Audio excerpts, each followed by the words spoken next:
Hello, students. It was 2 weeks ago in which we were talking about music from the beginning of the United States and kind of going all the way to essentially what was the Civil War in our country. And we were talking about specifically propaganda music. Propaganda music was music that was written to push one point of view, which is either pro Civil War or after Civil War. Well, and in our country and in music, so much changed when we got to the Civil War. First, there was this age of Reconstruction in which the United States evolved out of a country that legally allowed slavery to a country that slavery was now illegal. The issue, of course, though, was even though slavery was illegal, people of color were still mistreated and continue to be mistreated. People of all times in our history have been mistreated, particularly people of color. But there was what we call historically black colleges and universities. One of those is Fisk University, and they had a very famous choir called the Fisk University Singers. This was the first choir that was actually comprised fully of black singers who were paid for their service. Now, they weren't paid well, and they had a very grueling, tiring schedule. But they brought out contracts for singers. It was really revolutionary. Here's an example of them singing. This is a current version of that.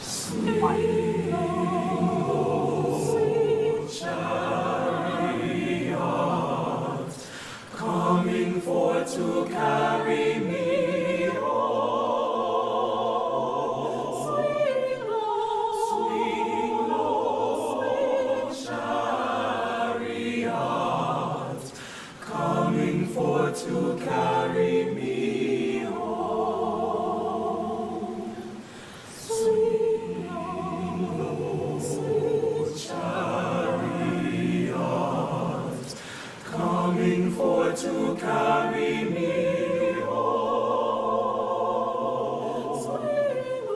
Swing low, chariot, coming forth to carry me home. So this was the Fisk Jubilee Singers. That's what the choir was. It continues today, as you see a modern version.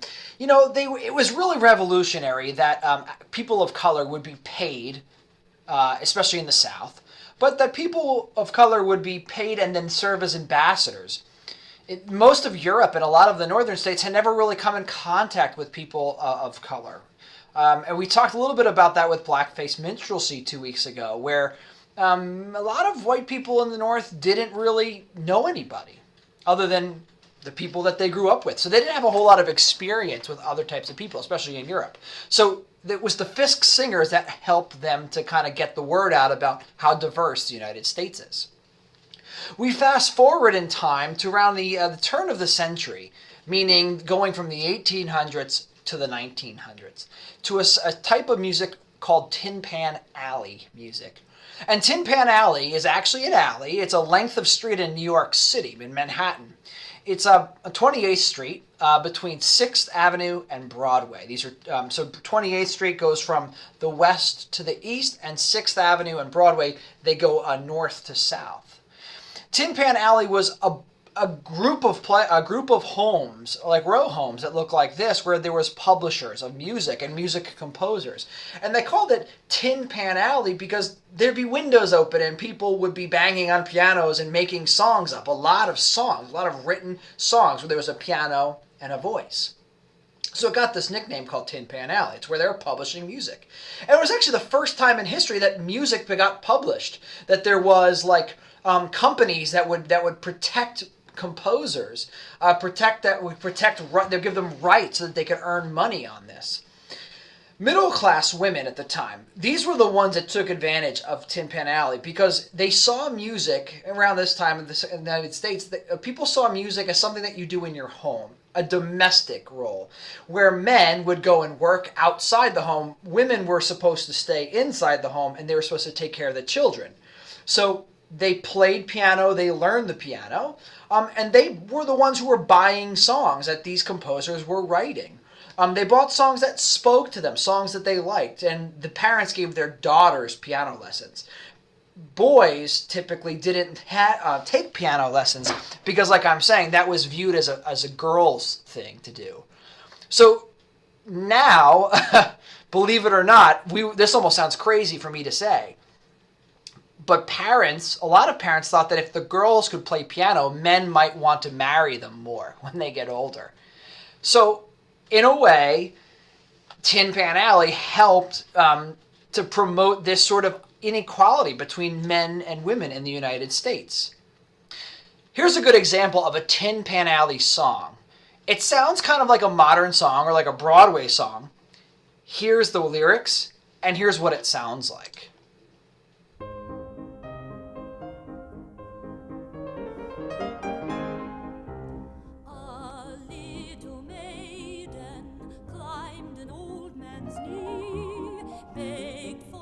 Story, do uncle please? Why are you single? Why live alone? Have you no babies? Have you no home? I had a sweetheart years ago. Where she is now, pet, you will soon know. List to the story, I'll tell it all. I believed her faithless after the ball. After the ball is over, after the break of dawn, after the dance is leaving, after the stars are gone, many a heart is aching.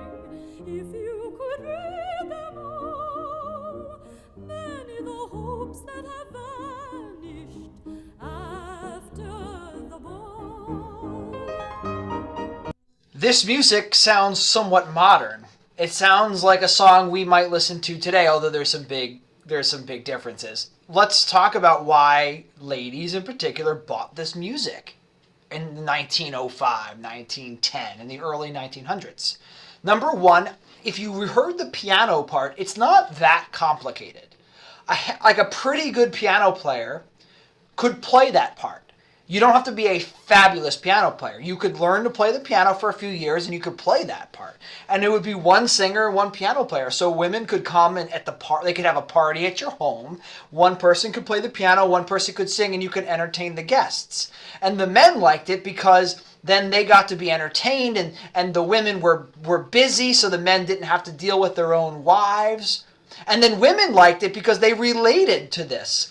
Because when you were a woman in the 1900s, early 1900s, if you didn't get old, get married, and have babies, it was like you weren't doing your job. Your job was to be a wife and to be a housewife and to have babies. Could you imagine if someone came to you and sang a song about why you don't have babies? That's terrible. I mean, my own family does this to me. They ask me why I don't have babies, but in a joking way. Although I'm not so sure about my grandmother. But in a joking way, they asked me this, right? So this is what people bought because they understood it. They got that they were supposed to have these babies, and the song played to that. But then we get to the time in the United States where the economy was doing really, really well. There was World War I, then there was a boom, the Roaring '20s. We got to this time where the United States was really depressed economically, and after World War I, before World War II, economically and sort of emotionally, that there was a problem in the United States where there was famine and there was great poverty called the Great Depression. Well, Gene Autry brought this cowboy sound to remind people of good old American life. Let's listen to what it sounds like, and I'll tell you why it's important.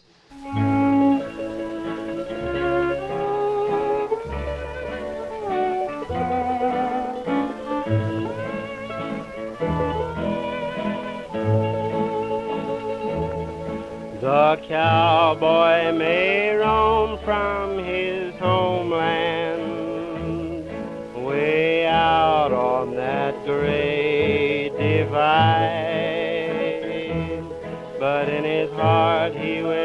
still be a cowboy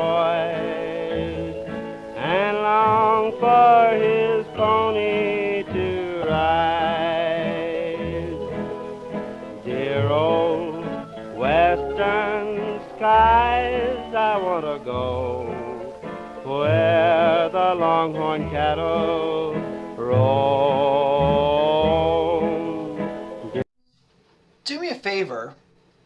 You could close your eyes or keep them open, but think of a cowboy. Think about when you were a kid.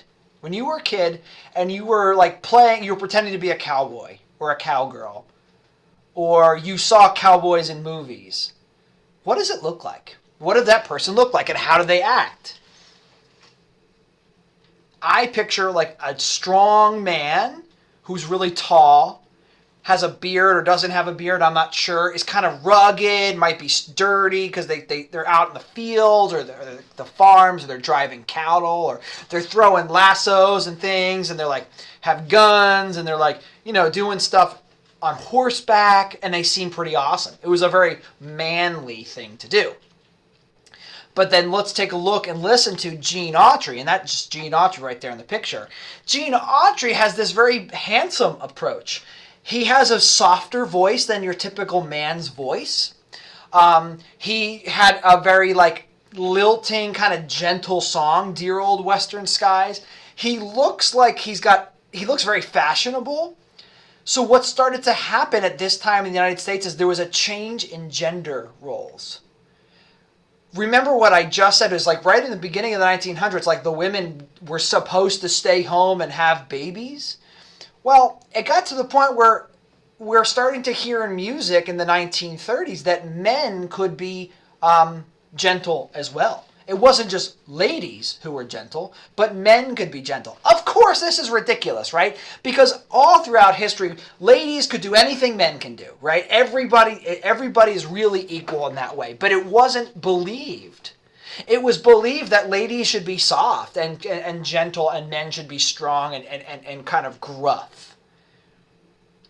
This started to change things, and it made people feel better about themselves because the cowboy, the image of the cowboy or the American West is a purely American thing. Like other countries don't really have cowboys the way we have cowboys in the United States.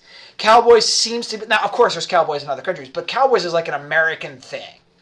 So when we were sad, when we had the Depression and people lost jobs, everybody sort of thought of the cowboys being a simpler thing. But it actually got more complicated, as Gene Autry sang, with a much more different sort of voice. The 1930s, in addition, show us one of my favorite composers of all time, George Gershwin. George Gershwin was writing this opera called Porgy and Bess, and it was based on a play that was written in 1924 called Porgy. Here's the story. There's a poor African-American, used to be slave but now no longer slave community in like the Carolinas. I think it's like North Carolina.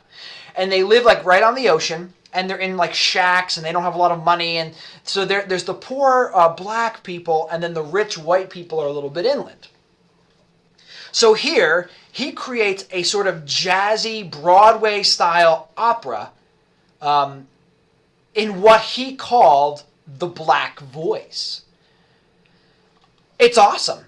The cast is all people of color, but you're going to hear how they sing in what we call the vernacular, or what we call like informal language. They don't sing in English that is proper English. They sing in what would be like, I don't know, slang English. Gershwin is not a person of color. Gershwin was a white composer. So he got a lot of criticism, though he thought, or maybe he was saying, that by bringing this music up, he was helping to elevate like people of color and bringing their music to the world. A lot of, especially black critics, said, well, first of all, he's not black. Second of all, his music is not actual black music. It's what he thinks black music should be. And third of all, what right does he have? Here's a song called I Got Plenty of Nuttin'. And you're going to hear how the main character, Porgy, is just so happy to be in love. But you can definitely hear how George Gershwin writes the music to make it seem like it could be African American music.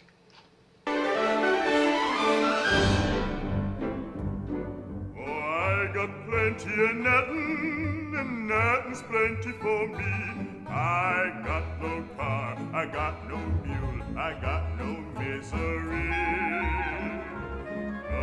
Folks with plenty, got a lock on the door. Afraid somebody's going to rob them while he's out to making more. What for? I got no lock on the door, that's no way to be. They can steal the rug from the floor, that's okay with me, cause the things that I prize like the stars in the skies are all free. Oh, I got plenty of nothing, and nothing's plenty for me. I got my gal, I got my song, got heaven the whole day long. No use complaining. Got my gal, I got my love, got my song. Do you remember what I told you about blackface minstrelsy in the 1800s, where I told you that people would dress up and make fun of, they would dress up like black people and they would make fun of black people, and they would play on the stereotypes. The stereotypes were like an idea that a lot of people believe, but they may not be true, or they're oversimplified. That's another reason, right here, is another reason why Gershwin was criticized for this music. Because it depicts, it shows Porgy and all these ladies sitting around. All they seem to be doing is sitting around and singing all day. And they don't seem to be working very hard. There's a stereotype still to this day, but there definitely was in the 1800s and the 1930s when this was written, that black people were inherently musical, meaning that they could sing and dance better than white people, or that they were just somehow different. And we all know that's not true.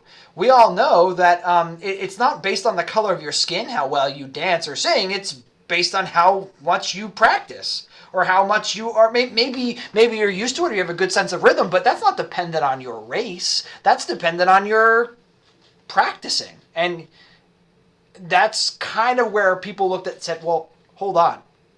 All these people of color are on stage singing. And actually the there's only 2 or 3 white characters, and they're all police officers, and they don't sing. So it perpetuated that stereotype. Stereotypes are, again, those beliefs that a lot of people believe that aren't necessarily true, and they're very simplified. In fact, overly simplified. Cole Porter and other composers that kind of came out of the Tin Pan Alley practice. So Cole Porter was someone who was interested in Tin Pan Alley and wrote a lot of Tin Pan Alley songs, wrote a lot of musicals, Broadway musicals. Broadway musicals come to life in the 30s and 40s and on. Of course, the 1930s, 1940s, and on.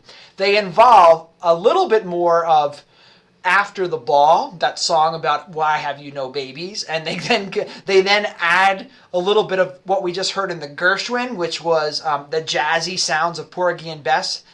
A modern take. Broadway is truly an American style, and there's a lot more dancing involved.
we can hear the connection between the Fisk University or Fisk Jubilee Singers, where they were singing black spirituals and they had that professional career. Then we heard the connection of After the Ball, and then we heard a little bit of the popular song style of Dear Old Western Skies, the jazzy music of the opera called Porgy and Bess, and it culminates in this music. And this is Anything Goes, with Sutton Foster as the lead. But it shows us that American music sort of is all connected in this way. But there was something called the Jazz Ambassadors. Okay, so when we were at home in the United States, and then we went further, we took this music to places like Russia, or countries, what we call the Eastern Bloc, or behind the Iron Curtain. Countries that were part of the USSR, or the Soviet Russia before it was Russia, like the Soviet Republic, when it was a sort of communist country, they were very anti-American. And Americans were very anti-Russian, partly because the two economies just didn't work well. Socialism, when it was designed in Russia, was that there would be a collective, that everybody would work together and share all of the money that they made so that no one would be poor. In the United States, they focus on capitalism. And capitalism is driven by the ability to work your own way and to make your own money, and to take that money and keep it for yourself or give it to organizations that you want to give it to. But the money you make is yours because you earned it. And those two economies don't work well. They don't trade well. And that was the biggest problem, not to mention that there was an almost war called the Cold War. And this went on for years, decades, in which the United States and the Soviet Republic, the USSR, did not trust each other, to the point where there was almost nuclear war, right? The United States uses Louis Armstrong, famous trumpeter, and others to go into these countries to spread jazz music. And not only that, his singing and his brought the idea of black music from the United States to other countries. And that America was responsible for jazz, was responsible for Broadway and for black music, because until this time in Europe, Europeans, just like Northerners in the 1800s, had never really come in close contact with African American musicians. Two things. Number one, the jazz music from Louis Armstrong helped Russians realize that the United States was not evil, like they thought maybe. And the second thing was that people of color were just as normal as white people.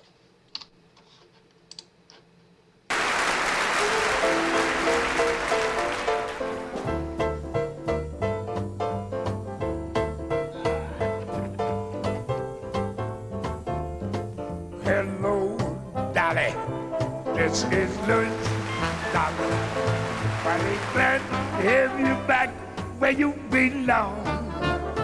You looking swell, Dolly. I can tell, Dolly. You keep glowing, you're still growing, you're still going strong. I feel the room swaying and the band is playing one of our favorite tunes from way back when. So take off, rap fellas, and do an empty lap, fella.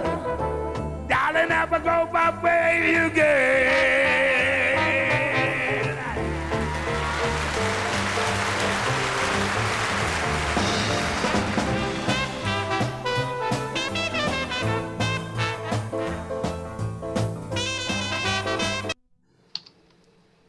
This music helped to push the idea, like I told you, that the United States was filled with a diverse population.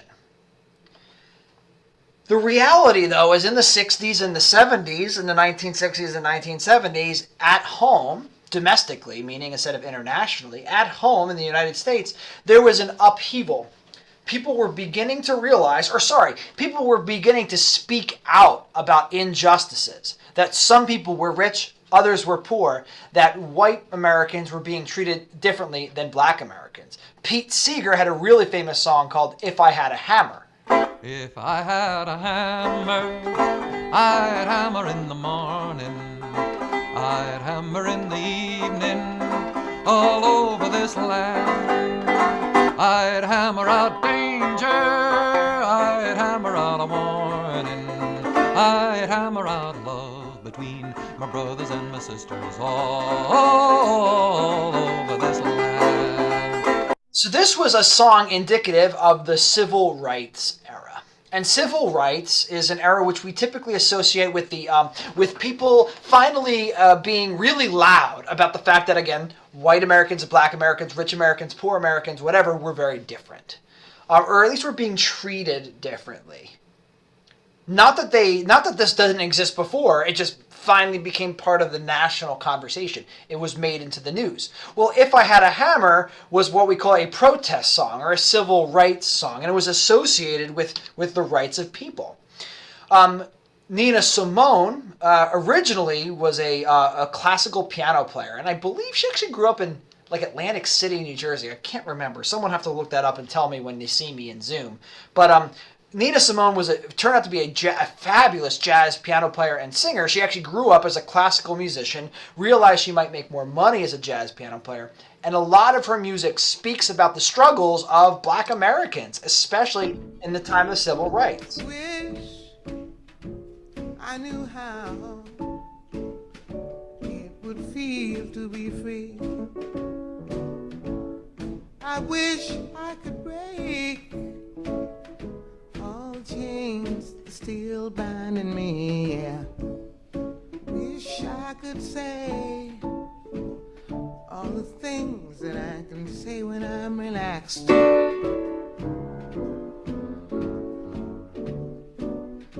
I'd be starting anew. So what she sings about and what she plays about, she uses jazz to say, I wish I could be free. I wish people of color could be free in the United States. And then you might think, or we all might think, well, wait a minute. It's about 20 minutes or 30 minutes ago when we started this video right here. We were talking about the Civil War. That ended slavery. Yes, it did, technically. But it never necessarily, and maybe you could argue to this day, that people of different races still never got along. And that traditionally speaking, like racism in our country made Americans distrust each other. So that one type of person might be able to think and act as they feel, but another type of person can't. So here, this was in 1976.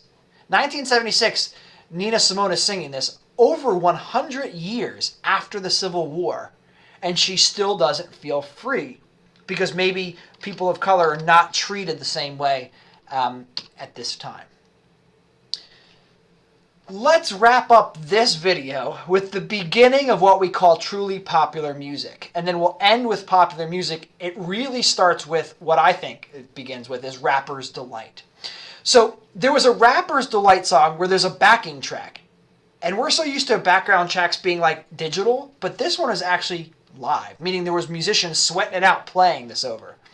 There was a DJ called DJ Kool Herc who was really influential at dance parties in Brooklyn in particular, but also in most of New York. And what they would do is people would come together in clubs and they would have these parties where they would play beats. They called them break beats.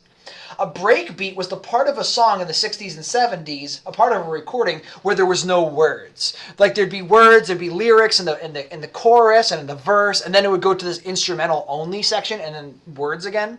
Well, DJs would take these parts. They would actually get the physical records, like music before it was on MP3s and before it was in a CD even. They had these big old things called records. And you could see if you drop the record player needle, because it would that's how it would read it, when you dropped it at just a specific spot, you could start it at a specific time. Where on YouTube, I can like go to the timestamp and start it there. We'd have to know where it was on a record. And these guys would actually have all the records and they would drop them at the right time and they would switch them back and they would make scratch sounds.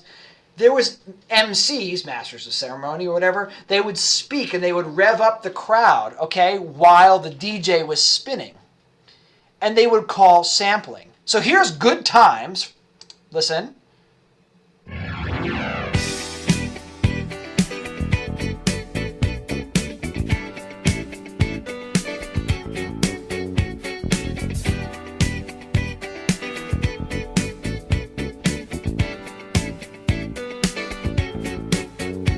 That would be, we'd call it a break beat because there was no sing. It's kind of an introduction, but it's basically a break beat where there's just instruments, right? The DJs would have heard this and they would have put it together. Well, the first rap song, Rapper's Delight by the Sugar Hill Gang, actually made this live. Listen, see if you sounds familiar. This is new.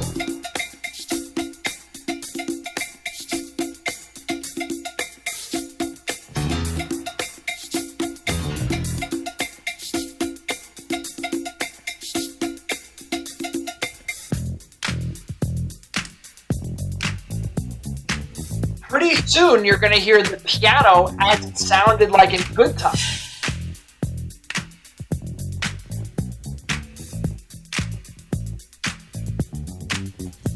I said the hip hop, the hip it to the hip hop, you don't stop the rockin' to the bang bang boogie. Say up jump the boogie to the rhythm of the boogie to beat. Now what you hear is not a test, I'm rapping to the beat. And me, the groove, and my friends are gonna try to move your feet. You see, Do you hear it? the mic and I like to say hello. Up to the black, to the white, the red, and the brown, and the purple, and yellow. But first I gotta bang. So that was called sampling. I mean, listen to it again.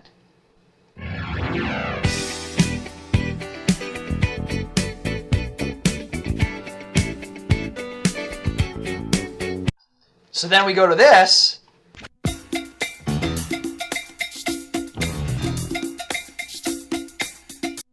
And then if we back it up. In the pool, which is really on the wall. I got a color TV so I can see the Knicks play basketball. Him and talking about checkbook, credit cards, more money. All right, let me back it up so you can really hear it. You see, I got Hear more it? clothes than Muhammad Ali, and I dress so viciously. I Food got fight. bodyguards, I got two big guns, that We definitely ain't are the way. the food. I got a See, they would actually take this music and they would sample it, right? So this was the beginning of popular music as we know it, like R&B and rap and hip hop, and it's connected to the jazz forms, which was connected to that opera form and that Broadway form, which was connected to the Fisk Jubilee Singers, which was actually connected to music of the people of color. We'll stop here for this time. Going forward, we'll talk a little bit about classical music, and we'll also talk about music that is related to people's rights, about the environment, and also music that is political in the sense that it helps us to think one way or another. It's been so fascinating to watch the beginning of music in the United States from the pre-colonial times, and now here we are in the 70s and 80s listening to music like Rapper's Delight. It's all very connected, and honestly, just like most of American history, it's connected to the differences between people of color and white people in the United States. So pretty soon I'm going to see you on Zoom, or maybe I just saw you on Zoom. We'll be practicing some of our music, continuing music like this, and then eventually you're going to see how composers of color and women composers in the United States are finally getting their due. See you all very soon. Bye-bye.